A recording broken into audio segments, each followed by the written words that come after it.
And ultimately, the Make America Great Again movement, which has swept our current president into power, was a reaction to people based on racial feelings, and not positive ones. Let's just say that. And so we have seen race, since the election of our current president, become a larger, not just a larger issue, but a bigger monster, if you will. People had to realize that things had not changed as much as they thought they had.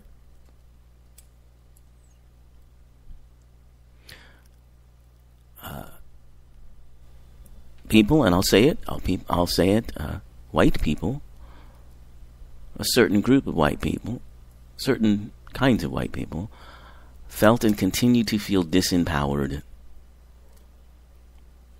whenever there is a significant move forward for an African American, or also, in this case, Latinos, immigrants to this country, anything that seems to be a threat to the dominance of white culture, which has pervaded in this country for decades, centuries. And as those things start to change, there's a reaction to it, a reaction based out of fear, a reaction based from a feeling of, or a sense of losing stature. And when those issues are present, they are very difficult to change, and they can't be changed really except from within. They're that deep.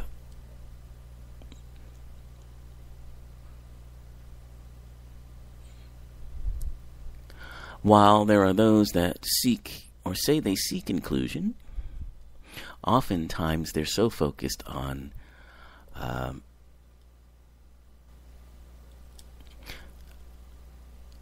eliminating or quote unquote sticking it to those that have been in charge and perhaps abused their power,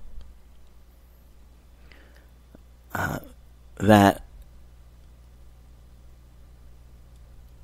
they create a situation where those issues aren't resolved, but simply buried and put in a place where they fester. So we've seen so many incidents. We've seen the incidents in Charlottesville.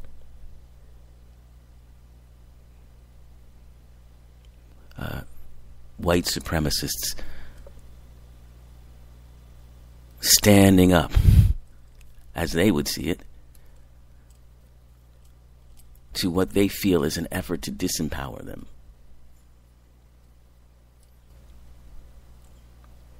And while many people scoff at that,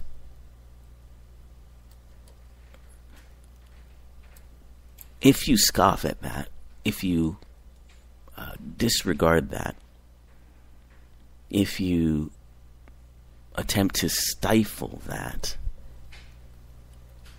it just gives it a dark place to grow. So what do we do to help with this healing? Well, my best bet is meditation. Putting an energy out there. Putting a vision out there that recognizes the oneness of all. And again, that rises beyond the illusion that I spoke about.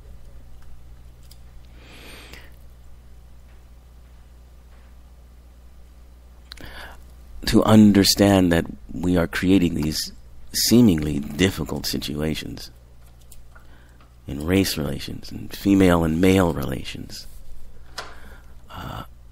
and that they are illusions, but it's an illusory game that we are fascinated by, and at its best, when we go into it and we take the energy from it, we reconnect with oneness. And that is what it's all about.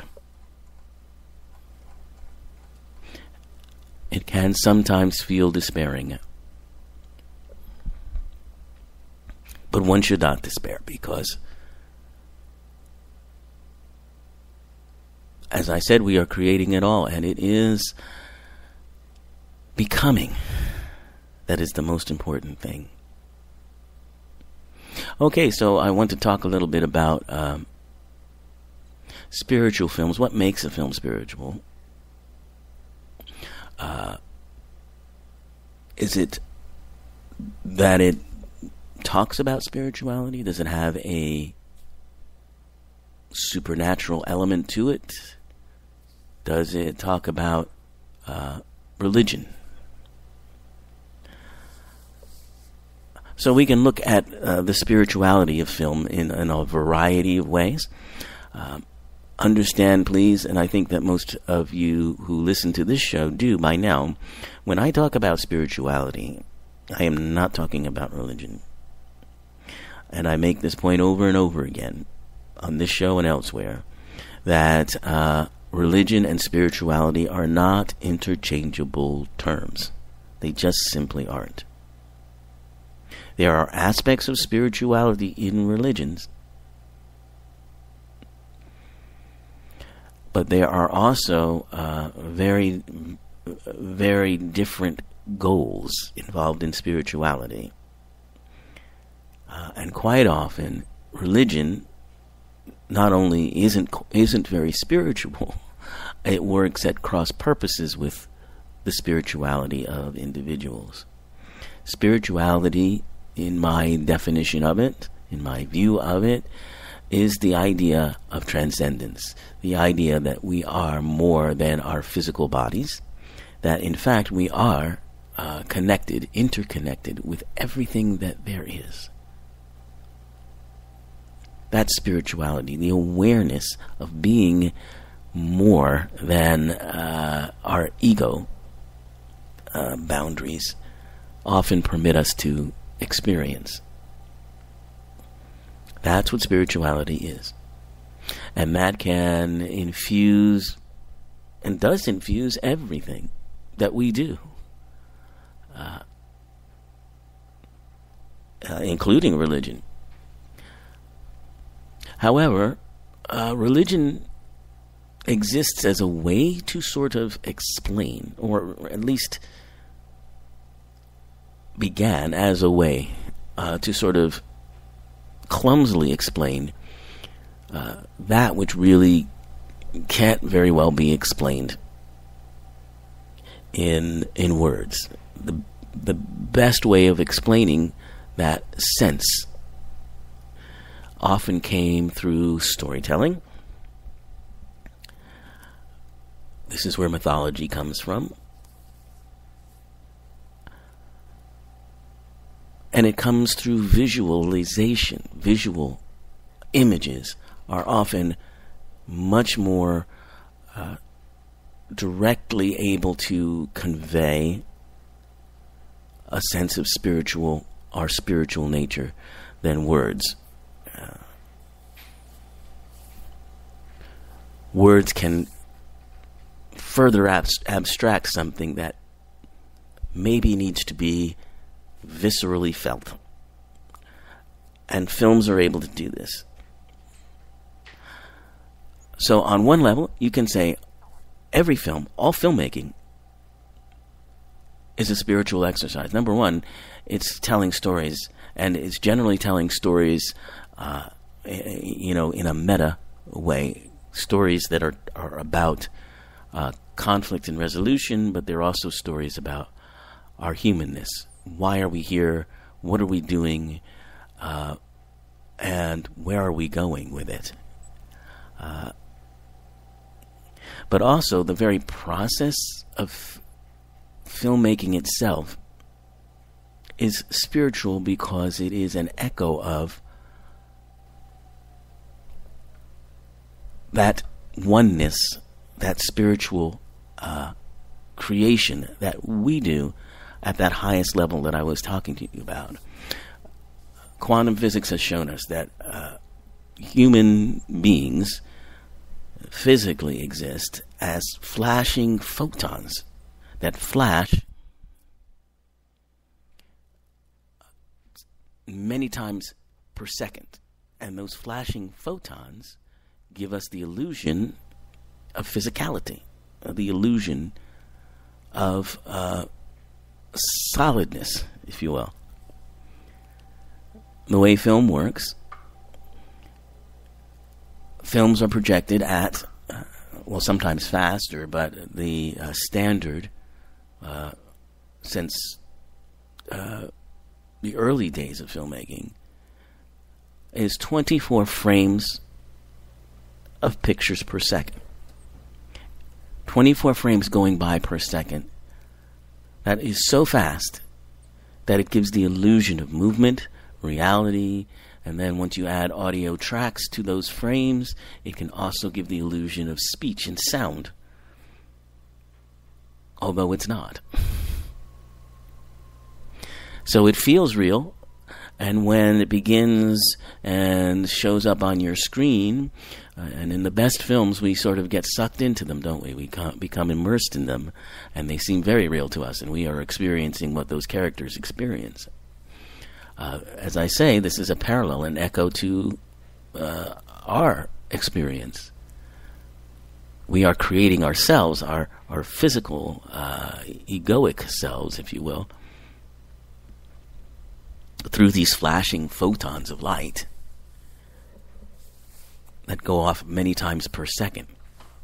But it's not real.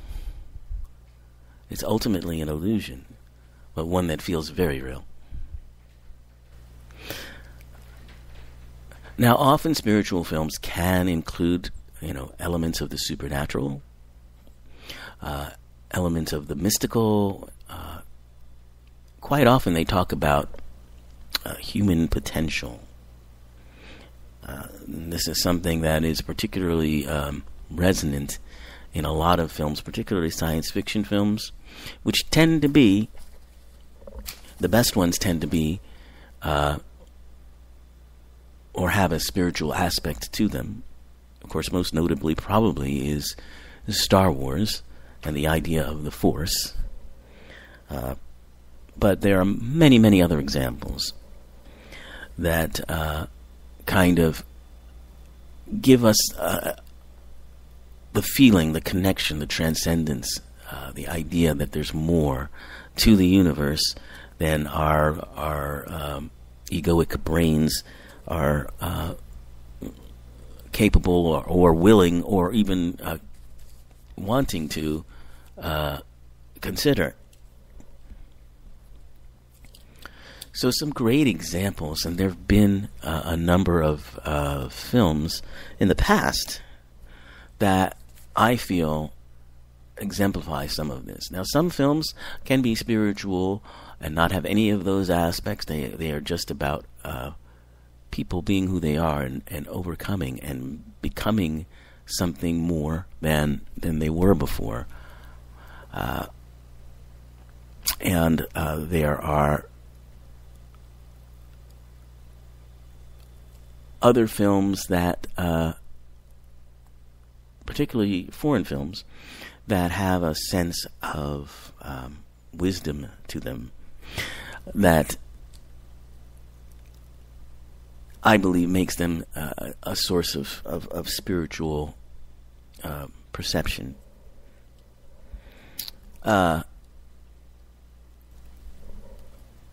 One film that is a tough one to find. It was made in the mid-'80s, but it has and offers what still is a unique view of the phenomena of healing